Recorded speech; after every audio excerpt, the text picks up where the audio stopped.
Hello guys, good evening.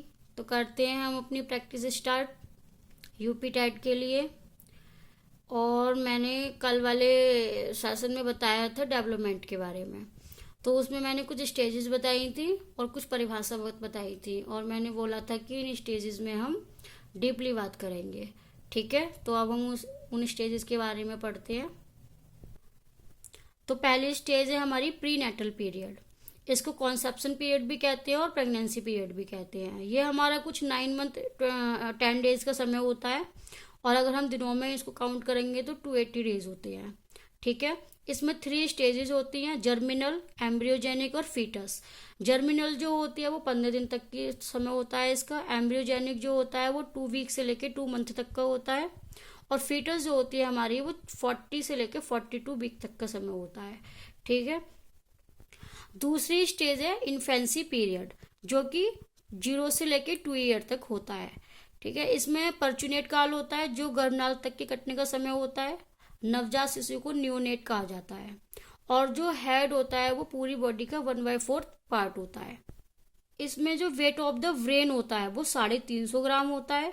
और बच्चे की जो हाइट होती है वो 18 से 19 इंचज में होती है।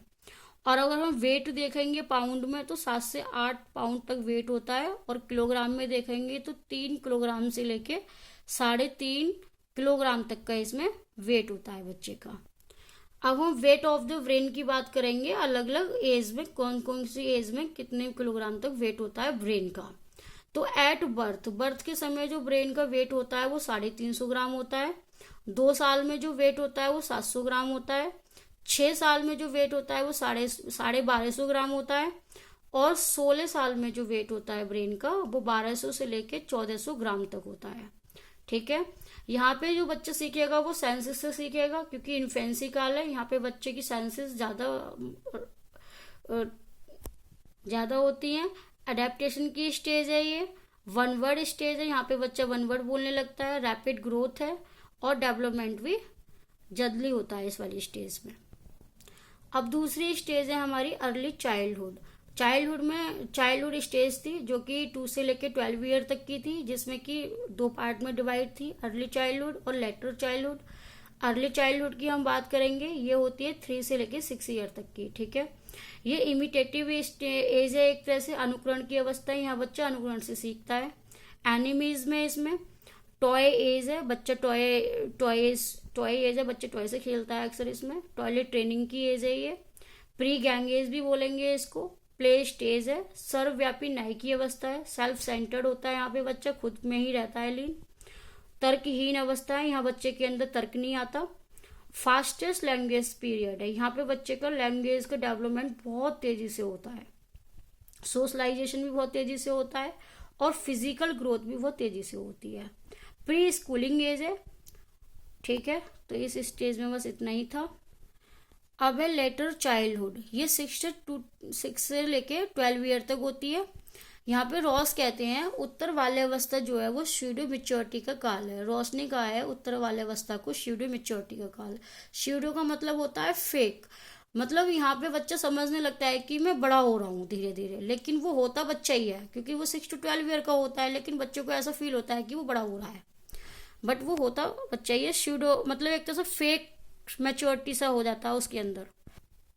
किलपैट्रिक इन्वेंटर मानते हैं, इन्होंने प्रोजेक्ट मेथड भी दिया था, और इसके ऊपर क्वेश्चन आ जाता है कि प्रोजेक्ट मेथड किसने दिया था, वो किलपैट्रिक ने दिया था। ठीक है, और कॉम्पिटेटिव सोशलाइजेशन का भाग है ये। गैंग एज का पीरियड है ये। एलिमेंट्री स्कूलिंग एज है ये।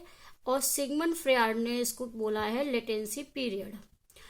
पूछ सकते हैं, लेटेंसी पीरियड अक्सर पूछा जाता है, किसने बताया लेटेंसी पीरियड लेटर चाइल्डहुड के लिए, वो सिगमंड फ्रेयड ने बताया है। यहाँ पे कॉन्क्रीट थिंकिंग आ जाती है बच्चे के अंदर। कॉन्क्रीट थिंकिंग मतलब कॉन्क्रीट होता है मूर्त अवस्था। मूर्त मतलब चीजों को टच फील करके जो होती है वो कॉन्क्रीट पीरियड होता है एक तरह से, तो थिंकिंग आने लगती है कॉन्क्रीट थिंकिंग, और ये यूनिक पीरियड है। अब बारी आई फिफ्थ स्टेज की एडोलेसेंस की, जो कि 12 से 18 साल तक की होती है।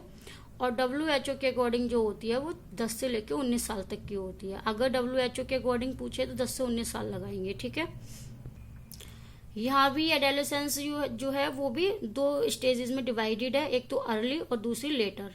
अर्ली जो होती है 12 से 16 साल तक की होती है, और लेटर जो होती है वो 16 से 18 साल तक की होती है। अब बात करते हैं हम एडोलेसेंस, ये कहाँ से आया है ये शब्द।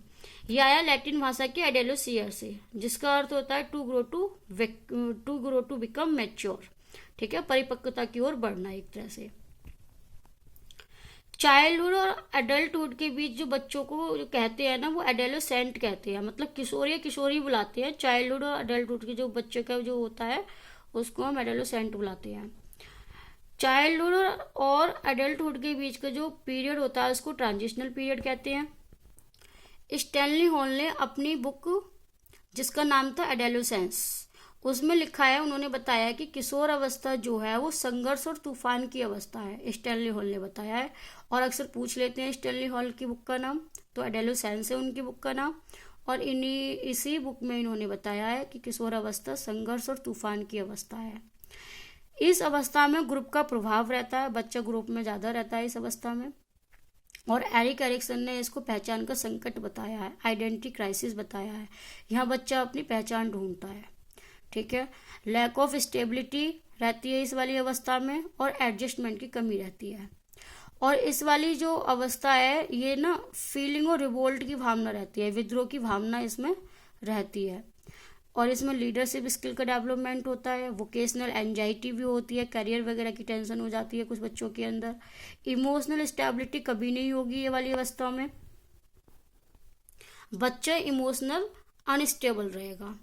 ठीक है, और ये प्रॉब्लमेटिक एज है, ये मोस्ट डिफिकल्ट टाइम मान लो एक तरह से ये वाली स्टेज जो होती है।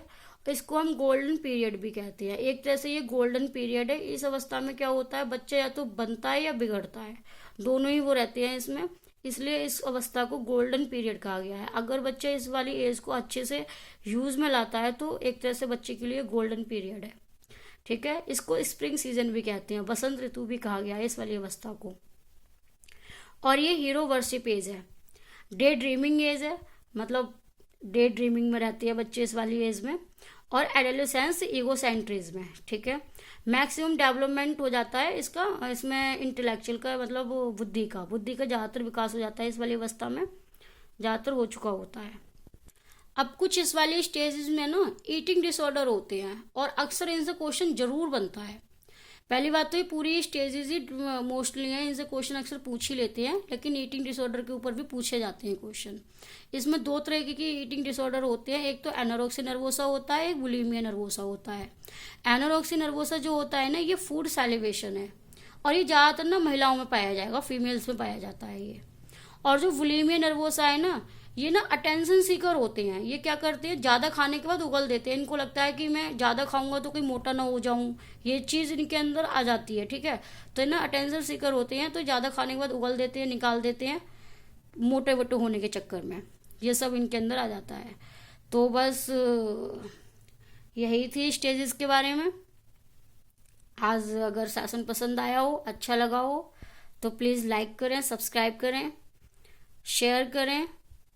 ठीक है, और कल के लिए फिर कल हम करेंगे जीन प्याजे पे बात। तब तक के लिए बाय।